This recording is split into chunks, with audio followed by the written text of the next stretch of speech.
વીરપુર में आज रोज जेतपुर डिविजन विस्तारना जेतपुर सिटी पोलीस અને જેતપુર તાલુકા પોલીસ, જેતપુર ઉદ્યોગનગર પોલીસ અને વીરપુર પોલીસ સ્ટેશનમાં વર્ષ દરમિયાન પકડાયેલ વિદેશી દારૂ અને બિયરનો નાશ કરવામાં આવ્યો।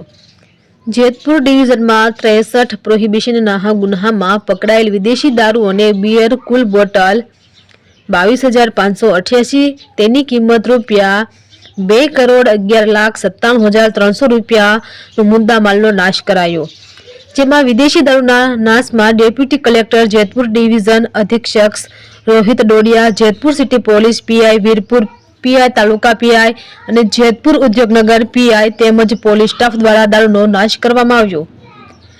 દારૂના પ્યાસીઓને જોઈને જીવ બળી જાય તેમ જેતપુર ડિવિઝન દ્વારા મોટા પ્રમાણમાં દારૂનો નાશ કરાયો। રિપોર્ટર ભાગ્યેશ ડોબરિયા, વીરપુર।